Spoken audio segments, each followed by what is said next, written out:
get that too. every day. Then when you shut it down, make sure you reboot before you shut it down. But when it does that, it'll turn off your Wi-Fi. So the next time you turn it on, then you got to figure out how to turn your Wi-Fi back on. The hour is here. We will call to order the Land Use and Planning Committee meeting. Notice of this meeting is properly posted with the appropriate media by the clerk's office. All our president, Supervisor Gallitz, McCulloch, Vispalik, Berg, and Chairman Schleif is joining us this morning, as well as Mr. Struff. Welcome to everybody. Well, please start, please, with the Pledge of Allegiance. I pledge allegiance to the flag of the United States of America and to the republic for which it stands, one nation, under God, indivisible, with liberty and justice for all.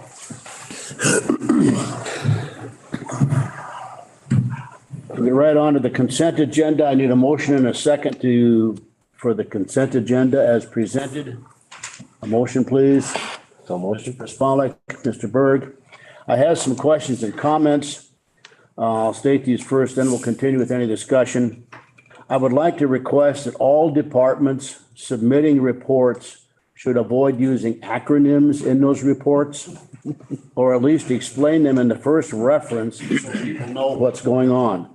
As an example, what are WIC recipients? What is GPTL? What is PLLS? And the list goes on. So please, in the future, in your reports itself, at least explain what it is, and in your presentation tonight or today, please outline what those things are. I realize they abbreviate your correspondence internally, but they raise hell with outsiders who are trying to understand what it is you're communicating. So, Mr. Gallitz, you had some questions earlier this week. Were those answered? Yes, they were. Okay. And they're pertinent to our action item. All right. Any other comments or questions on the consent agenda? We have a motion and second. We'd now like to vote, please, yea or nay on approval of the consent agenda as presented.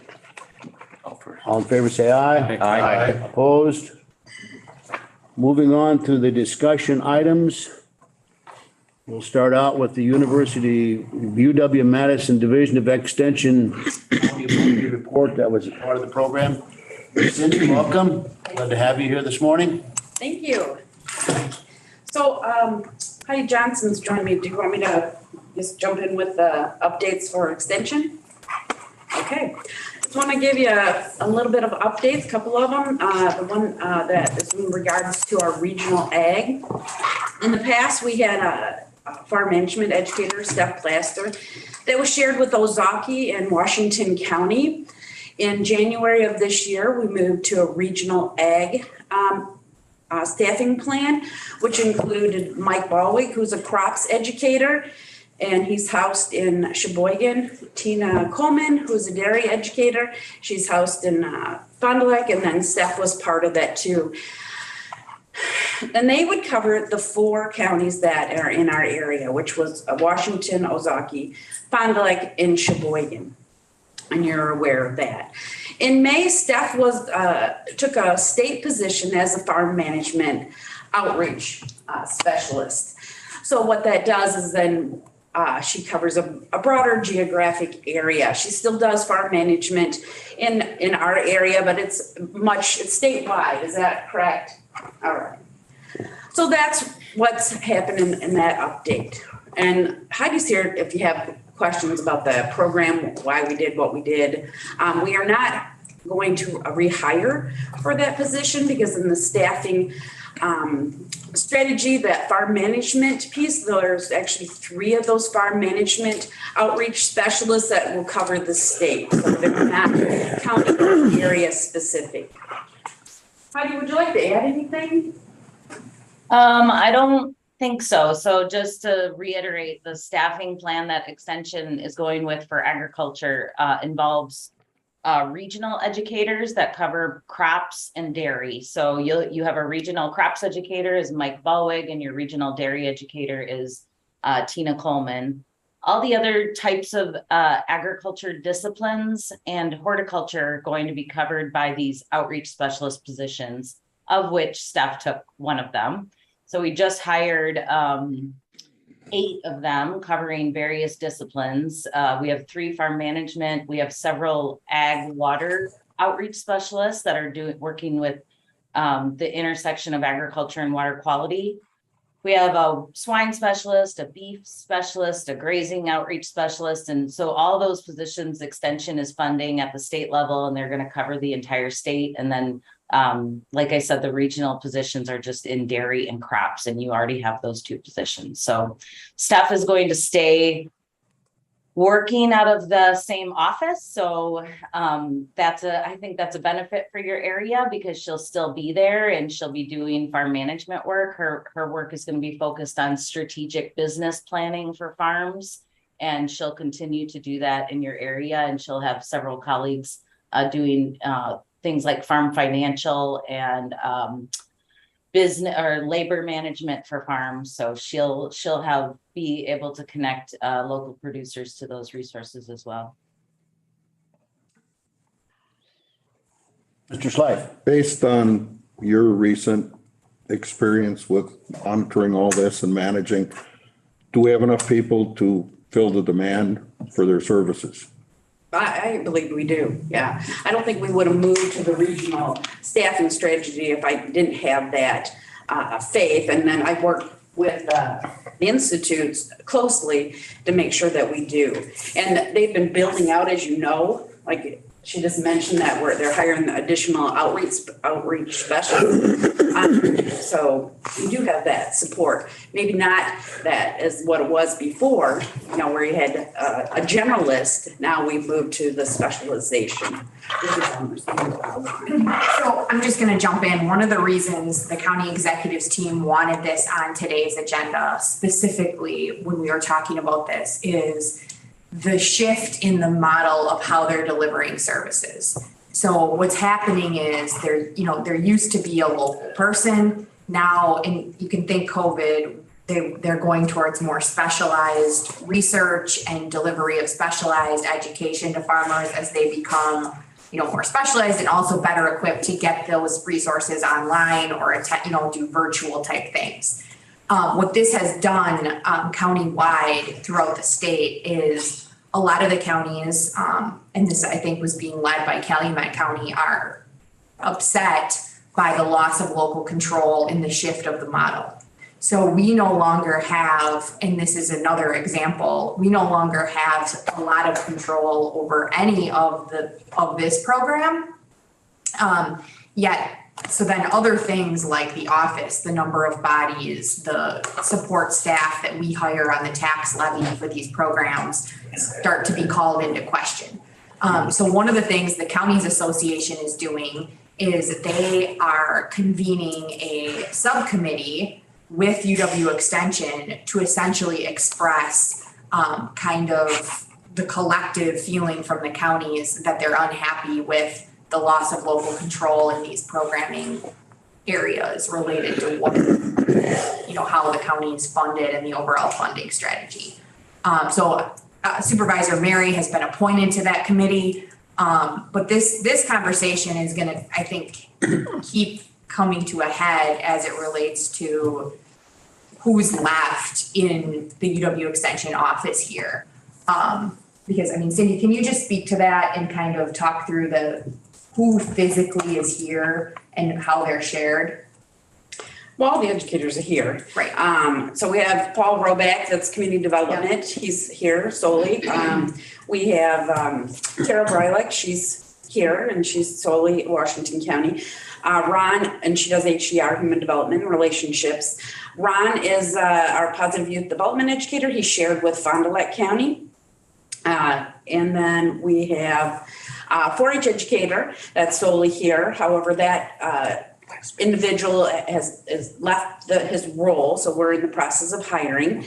And then we have, that's it, right? And then we have the regional ag, Tina and Mike. They're not physically housed here, but they're in, you'll see it in the reports where they are here and working with the farmers. And then we have of course, we have FoodWise, which is federally funded. We have a FoodWise coordinator that does nutrition education. In our office also, we do have the county support staff. We have a full-time person that supports ag, does the supports 4-H and the financial piece. And then we have a part-time person that supports Paul and Carol in their roles. We used to have a part-time person that did work with ag. However, since we do not have staff anymore, we did not rehire for that position. So we are conscious of, being mindful of the funding. Can I add something just based on some of just to give the committee an idea, the agriculture producer groups in Wisconsin have been asking for extension to do this. So this isn't something that we're doing that we've done without consultation of our producer group. So agriculture has changed a lot over the 100 years that extension has been around. And for an educator to be relevant to today's dairy farmer, you have to specialize in dairy. And so that's why the general educator model has been challenged for many years. And we've been hearing from our agriculture producer groups that they would like to see us change how we do things. So I understand, I heard some of the words like control over the program and those sorts of things. I understand the county's concern about being able to direct educators' programming, but we're trying to be mindful of our producers, and the producers need that sort of specialized, if you're growing crops on several thousand acres, you want to be able to talk to somebody that really understands crop production. And when you have an educator that covers a county and they're doing dairy, swine, beef, horticulture, it's very challenging. And I think Steph would confirm that for all of you, that doing that sort of job is challenging. I've done the job. I did it for many years, and it's challenging to do. And you can't be relevant to your good producers if you're going to do that. So this is really, as extension has moved into this model, the agriculture producer groups in Wisconsin started lobbying for us again. They had stopped lobbying for us because they didn't like our staffing, how we were staffing. And so to confirm their support, they lobbied for us this year, and they got us an additional $1 million in funding, which we used to hire positions like staff. And they're telling us they're going to continue to lobby for us as long as we keep specialized positions. So we understand the county's positions, but we're stuck sort of between a rock and a hard place. If we continue to cut staff with the county educator model, we will continue to be lobbied against at the state level, and our amount of state resources will continue to decline. So we're getting stuck between partners that are asking us for two completely different things, and that is going to eventually keep siphoning off our state resources. So. And I just want to clarify to build on that at least I am not saying that they are going the wrong way, because I think our farmers do utilize the specialized resources, and our farmers, especially in Washington County, I mean, they're on their, like, they have access to the resources. They are not, they have technology, they're using it. It's more of just that point in question about that, right? Is, well, now it's a state program. So it's just shifted the model away from what it used to be, where we, the cost share model where we were sharing funding, to what they're going towards. So it's more of just a point for this committee as it's going to potentially relate. And I don't know if other programs are going the same direction, or if Cindy can speak to that, but those are the types of things we're talking about related to the Agricultural Industrial Society and 4-H, and how the ag business models and how ag gets supported at the local level, then, absent those resources from UW Extension. Sure. Sure, Mr. Gallos, please. Thank you. With our esteemed Mr. Stroop here, any opinion? I think it's a wonderful thing because, just in my time farming, it slowed down in this younger generation, with all the technology. They need more places to go, and they're able to do more. years ago, we just came to the local office and like she said, one person was handling the dairy, the egg, the land and everything. It was just not as good. It's a lot more complicated than it was years ago. So I think this is a great thing. I really do. So it's just a muscle memory change, that's all. Oh, yeah. Okay. And Thank you for the very good explanation. There's been a perception on this end that UW just does what UW does and things are dictated to extension. So that makes us feel a little better. we are really trying to meet the needs of your producers, honestly. I mean, you have strong crop production and dairy production in your area, and the investment from the counties allows us to continue to staff those regional crop and dairy educators. That will be a vital part of the access that your producers have. So if counties decide to stop co-funding those positions with us, we will have to cut the number of those positions in half. So while I understand the county's role, county's position of wanting to make sure they are getting their money's worth, it is going to continue to decline our ability to staff at the local level if we don't have that county investment. So Thank I you. would just add, if anybody has interest in, I know Chair Schleif appointed to that committee, but I think it's kind of an open committee as well. So if anyone has extra interest in this topic, talk to Chairman Schleif. And I think as we get into some of the other reports here this morning, particularly we get into animal waste treatment system, agriculture has changed dramatically over the last 20, 30 years. The days of Jack Tributowski as a county agent, those are long since past, and we're never going to see that again. And so we've gotten more specialization, but at the same point in time, I get very concerned about efforts and the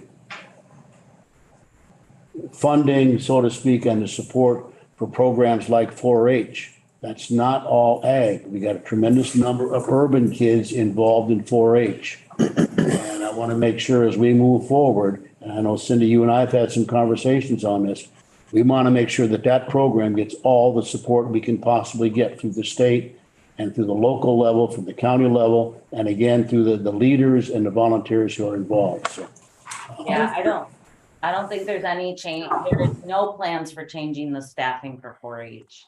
And Will not go to an area no. model. I mean, And I visit with my counterparts in the same position of mine for other states extension.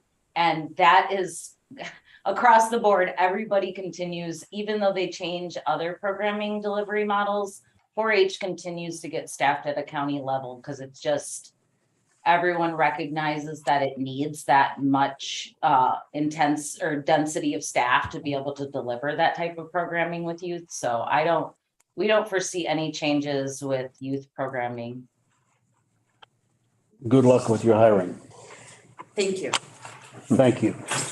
Any other questions or comments? Thank you. Thank you, Heidi. Ken, did I interrupt you? Were you had your hand up? That was to vote as opposed to? Yeah, correct. Okay. Yes, yes, thank you. You weren't trying to get my attention. All right. Parks and Trails quarterly report. Anything to add on that? Hopefully you had a chance to take a look at this. I just want to kind of poise you for a couple of the policy questions that are going to come up related to what you're seeing in the EOS report. I think the parks is pretty straightforward on the county grounds, the grounds piece. We're really using EOS as a tool to talk about, it's a management tool as much as it is anything. So you're getting a little light into the things that Logan Bliss is here somewhere. Just walked out. We see as needing additional attention or needing that level of, work in terms of both the operation. And I know one of the questions that came up in the report was, what's the level of discussion? And there are some of these that I think are very operational. So you're not going to probably get a whole lot of detail out of me on what does the snow removal operations plan look like.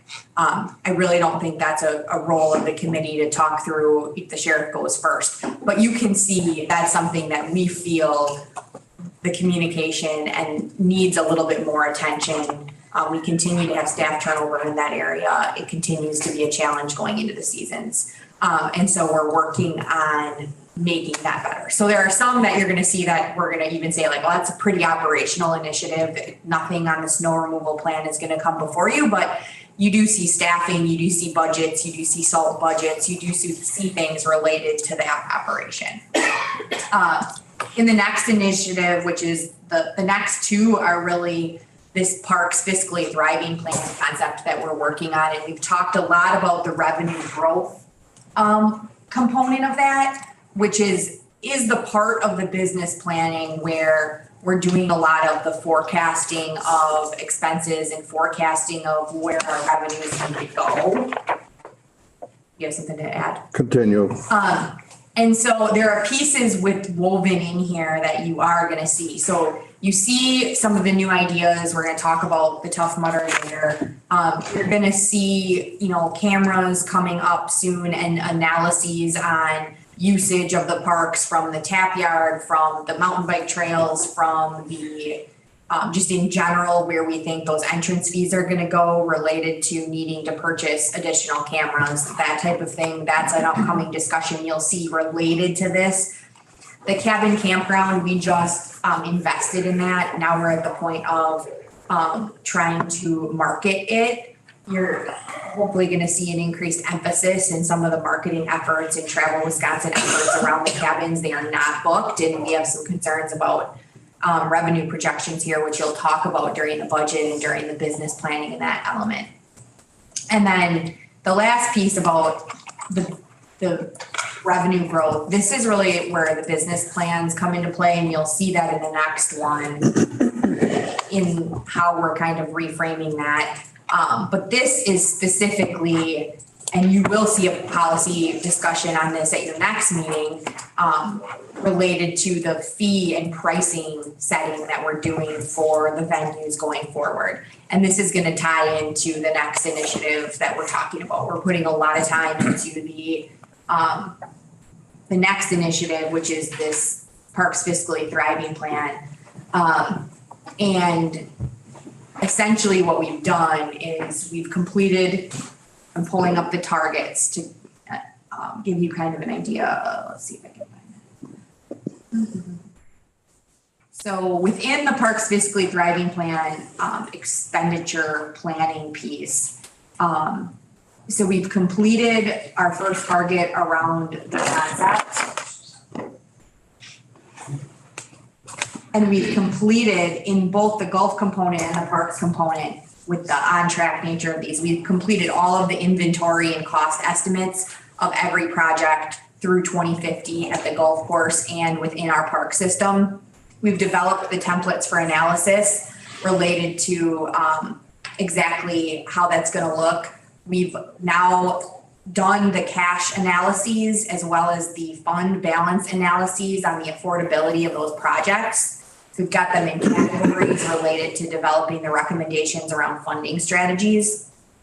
And then we're working on the fund balances. So eventually you will have a full report with many action steps that include things like fund balance, policy changes, fee implementation for certain maintenance projects. At the golf course, it's really more about the pricing and the management strategy, and then the comfort levels that the committee is going to have with planned debt quote that potentially comes into play about 10 years from now when the piping goes bad, and the affordability of how we're projecting out what that looks like or doesn't look like. So there's those plans, like the full scale, this is our attempt to, fund these, are well underway. And there are many policy questions that will come forward in the form of, here's kind of the report, here's where we're talking about the recommendations. And then following that, the actions that we're going to be recommending putting into play for the sustainability. So that's really that last initiative. Does anybody have any questions about these? Yeah. The top of the second page, the develop, enhance the websites. Mm-hmm. You have it on track, but the due date was the beginning of June. So is there something else going on there? Sorry, let me. I know these are just reports, so we're not supposed to get in the weeds. Those are just rough.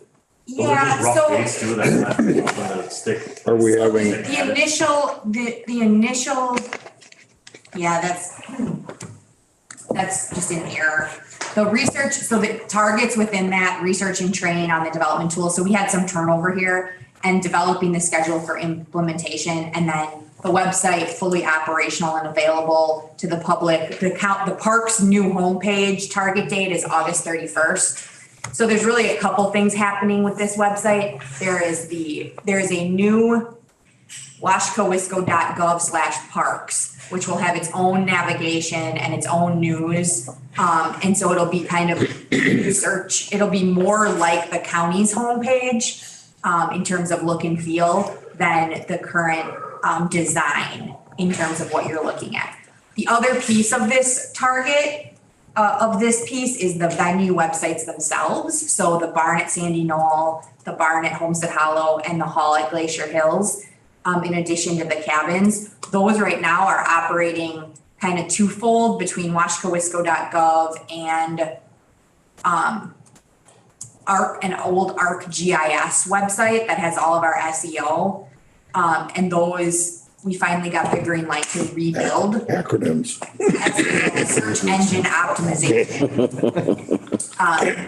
So those also need to be rebuilt. And then an additional target within this goal is we are in the very early stages of, with the camera system replacement, we have to start planning for the replacement of, and I know this is confusing, but washcoparks.com, which is washcoparks.com right now is the website that is our transactional website where people buy park fees, rent shelters, where credit cards go. And so the county, one of the finance EOS initiatives is to shore up credit card processing and basically we'd like to get rid of washcoparks.com and bring all of our purchasing under washcowisco.gov.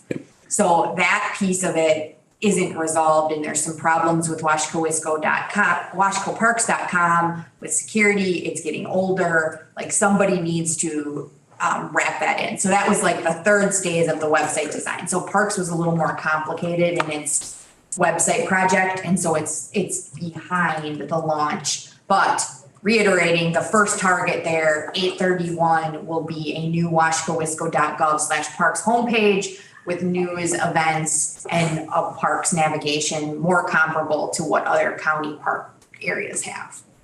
Thank you. So. Mr. Gallows. Ms. Ludovic, so going back to the parks revenue growth, and you talked about, well, you didn't say it specifically, but I'll call it the sustainability model. And I know the department has partnered with economic development in that.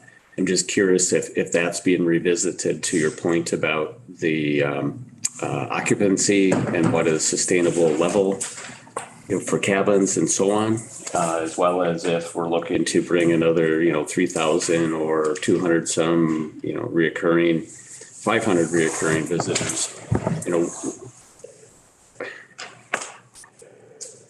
I've heard from constituents that we're getting close to conflicting or competing with local private entities, such as Wayne Hall, et cetera.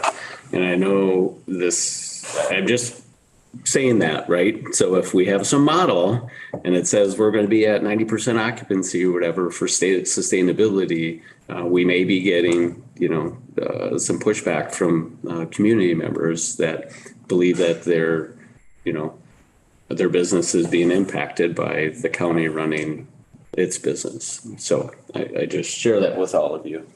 Yep. And are you specifically talking about the cabin business? The park services in general, right? I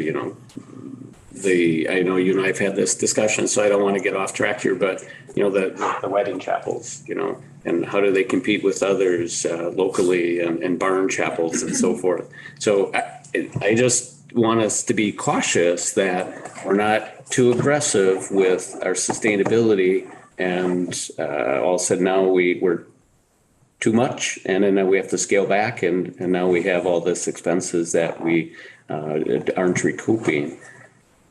Completely understood. And, just to give you an example, I do feel like we're on the same page with that. And we talk often about where we want to get to and what that looks like.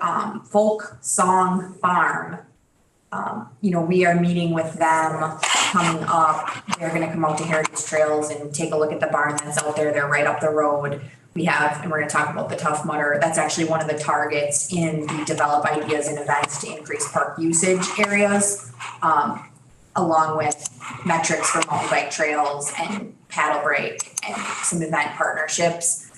So if you break down the targets, you start to kind of see specifically what we're looking to do there. But I guess my point on that is, I spoke with the owner personally when I saw an ad come out and after I visited that farm myself, because I was like, oh, I didn't really realize what was here and what that looked like. And we had a really nice conversation about, her thoughts on it and the barn industry. And she was well aware of the 2 barns that the county had. And, we had a nice conversation about that. And so I think it just demonstrates, at least for me, what we try to, one of the management philosophies around that and trying to be good partners and good, so again, I always reiterate with, if you have somebody with concerns specifically, I'd love to talk to them personally and talk through, what that looks like and what their concerns are and if we can have any opportunities to work together. And we keep trying to make the businesses aware of some of the positive things that we're doing for them as we use our parks as an economic development tool, really. Yeah, absolutely. I firmly agree with that. And competition does draw more clients. So I'm fine with that. It's got to be something that's reasonable and sustainable. Have we not found that the example being the wedding chapel and the barns, that's a very specific niche market? You've got some people who are looking for exactly that kind of atmosphere for their event. And those venues just don't exist elsewhere. Is that not a true statement? The barns exist elsewhere, but one of the analyses we're working on is I have a whole bulletin board full of these after the last discussion we had. And one of those is to bring you the geographic resident, non-resident numbers on these venues and more details specifically so you can kind of see where are people coming from, how much kind of the dynamics associated with the clientele there.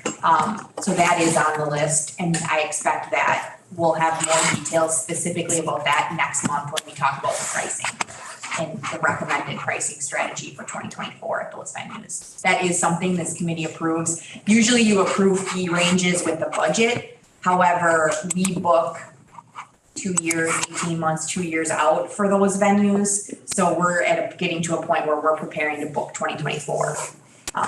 So that's where we need to touch point on what those fees are going to be. And I would ask all the committee members here, were you contacted by constituents regarding the beer gardens where the county is sponsoring those events? Have you received negative comments about why are we competing with the local pubs? Have any received any comments? No. Carol, I did want to make, thank you. To Brian's point, which is a great one, about the competition. I think there's 2 things. First of all, with the wedding venues and the barns, there's only so many Fridays and Saturdays, and there's only so many, buildings. And I think those are very unique venues. And I really think there's more demand than capacity than we might think, because it's, while that building sits there 365 days a year, the opportunities exist on the weekends, and there's sort of a glut for that. So there are places that are like, our facilities, but they're really sort of unique. And I think there's less, competition there than we might think. To the second point about like the cabins at at Glacier Hills, those are really sort of unique, venues that if you go on like Airbnb or you go on VRBO, Airbnb has a whole section of just very unique kind of places you can go to. So someone who's looking for a cabin by a lake, close to Milwaukee County, maybe something like that, you're sort of filling a very unique thing. It's not as if there's a Holiday Inn Express and a Fairfield Inn right across from each other where they're really identical and they're the same thing, and it's just a price driven thing. It's more of a unique market type of thing. And so I don't think those really compete with our with a hotel that's in the county or something like that. I think that someone who's looking for that knows how to find them, and that's what they want. So just to that point. Mr. Schlatt. To build on that, when we recently did our parks tour, there was a wedding that weekend and the whole wedding party was staying in the cabins there. So, I mean, where else can you do that? Yes. That's very unique, very unique. And I just want to remind you guys too, this is more of just a report for you guys, and it's kind of, we're not supposed to get into all this discussion on these reports. We're supposed to keep these to 10 minutes or so. So it's more just the department reporting to you guys what's going on in the EOS system here. So we should try and keep it a little bit, not as many questions and detail. That is a great point, and note that I appreciate the dialogue. And this is our first time with this report, and so I will likely be less likely to engage, and we're like, there's your report, any questions? Well, I know some of the stuff that is being brought up is coming before you guys in future meetings. So I know part of that is within the report, but some of the stuff is coming before you down the road. So just so you guys know, it's more of just a report, not a trying to pick and weed at the department head. Okay, on the golf report, so I don't have a lot to say about this, but what I do want to talk just a minute about related to what's coming before you, and it's again related to that 50-year plan and the potential for us to need to save more cash for the future improvements than what we're doing right now at the course. And so it's a full financial analysis. One of the things you see as an initiative there is related to developing the management tools. And you might be like, well, what the heck are we doing now? And so what we've been doing through our Horizon is we are actively monitoring revenue data, revenue targets through our point of sale. What we don't have is a good way to monitor expenses in real time that match those revenues. So we've been using the revenues as like the gut feel for if changes need to be made in the operation. And so that's the piece of it that we're working with budget policy and analytics on to really hammer out going into next year's budget. We'll be making some adjustments to the next biennium related to this 2050 plan and having a dialogue about appropriate cash balances and fund balances for the course. And then I also just wanted to add as a reference, because it is the quarterly report, and I might start adding this as an extra report if you promise to ask questions in advance. So year to date through the end of June, the golf course revenues only. So what happens with revenues is that usually when revenues go up, so do expenses. Because if we sell more stuff and sell more beer, we buy more beer, right? So revenues only $63,000 ahead of where we wanted to be for the end of June, according to our budgeted targets. That's really positive because April lost revenue is $45,000. So we didn't open this year because we had very poor weather. So we had a lot of ground to make up, and we did well in January and February with our lesson center and the simulator, which was an investment that we made a couple of years ago. So the revenues continue honestly to surprise me. 2021 in June, we did $93,000. In 2022, we did $94,000. And we planned for 70 in June. So June was a really good month. May was worse than last year, but better than what we were planning for. and it kind of breaks out in Greens, Clubhouse, so we have all those numbers. So we'll start sharing those with you. We do monitor this in real time, and we do make decisions based on the performance. And so in April, we were right there with, this is what we did in April, and like, we're holding expense, like, what are these purchases? Because we're trending $50,000 behind where we would like to be right now. But we're using revenues for those decisions, and we want to get to a point where we're using both revenues and expenses in real time.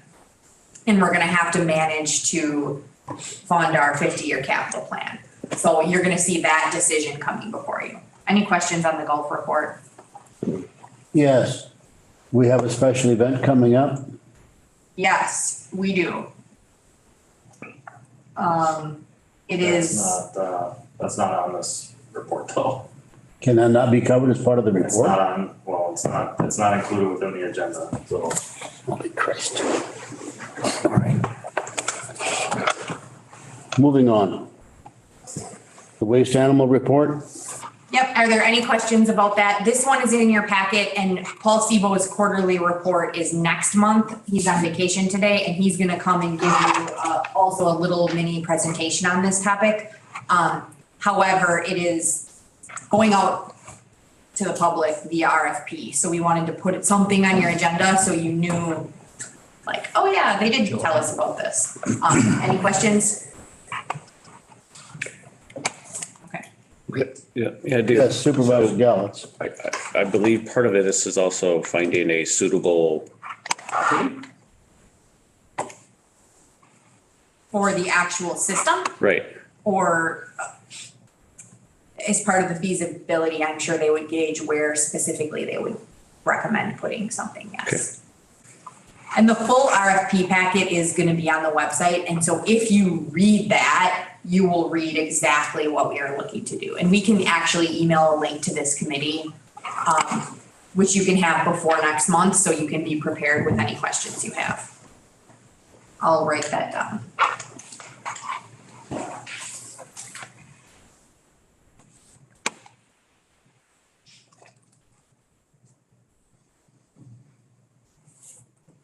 Do you want to continue with the Tough Mudder? Yep. So the Tough Mudder, this is another item where I just wanted to very quickly make sure that this committee was aware of this. The agreement for the Tough Mudder Wisconsin has been signed. They are likely to publish this event in the next week. So it will be hosted at Heritage Trails County Park on May 14th and 15th of 2023. So the county will receive a payment of essentially $25,000 plus bonus potential when they hit their participant benchmarks. So somewhere between 8,000 and 15,000 participants plus spectators. They come on, it's short, they're here a week. It's likely to be a very popular event and an economic driver for this region. We're excited to be hosting it. We've been working very collaboratively with the mountain bike trails because there's some new investment there that you guys saw. And we have good language to protect those. And Logan missed his introduction, but he's right here. And he is tasked with making sure that that all comes to fruition. The other policy point of interest, it's not really a policy decision for you guys necessarily, but something I just want to make you aware of. So the Tough Mudder will sell alcohol at that event. They have two avenues where they can potentially do that. One will be, I think they actually give a beer away, but then they also sell it to participants. One would be to partner with a local nonprofit, and the other would be to work directly with the county, of which we are entertaining working directly with them on how that looks and feels. We have talked to the town of Polk a little bit about those options. And so that's something I'm working on. So I'm happy to talk to anybody who has interest about that.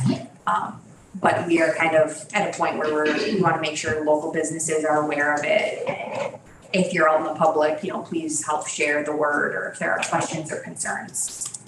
I would think Slinger and really everybody should be excited about that.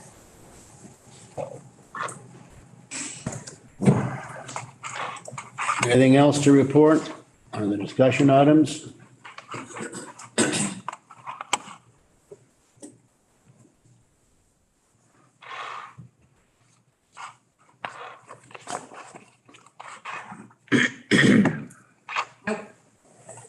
Then we'll move on to the action items, the final plat for Cedar Creek Estates. First of all, we need a motion for no objection contingent on removal of the land use and planning certificate signature block for the final plat of Cedar Lake Estates Phase 2 subdivision. We need a motion and second so we can go into the discussion. Mr. Gallus, Mr. Vispalik. Can someone explain to me what it exactly is or what went wrong here and what we're discussing today? I don't think anyone's really clear. Sure. I mean, so you guys have seen the preliminary plat for this. We're an objecting authority on this. So essentially we would express if there was anything wrong or comments we would want to provide. We did not make any comments on the preliminary plat. So we had no objections at that point.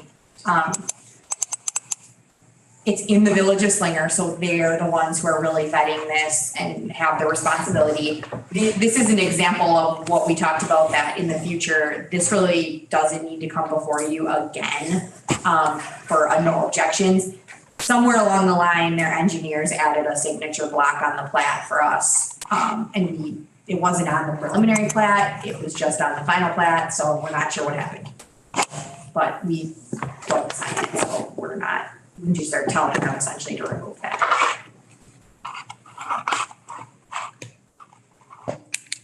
Any other discussion on this? So we need a motion. We've had a motion and a second. All in favor, say aye. Aye. Opposed?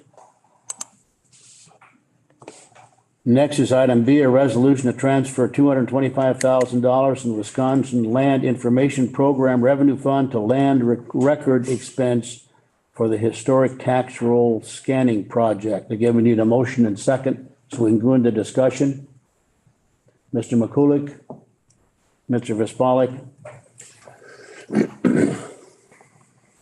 Questions or comments on this? I know there's been quite a bit of discussion through the executive committee. They approved this last evening. It's our understanding that the transfer, it's strictly a transfer of funds and there's no impact on the property tax levy. Comments or questions? Otherwise, we'll call the vote. All in favor, say aye. Aye. Opposed? Then the resolution is passed. Next meeting day will be Thursday, August 18th at 7:30 a.m. At this point in time, I'll entertain a motion and second to go into a closed session for the purpose of discussing negotiation of potential land transactions. We need verbal votes on this. Is there a motion? Is there a second? Mr. Berg, Mr. Gallitz? We need a verbal approval, starting with Mr. Vispalik. Yep. Yes. Aye. Aye. Yep. Aye. Aye.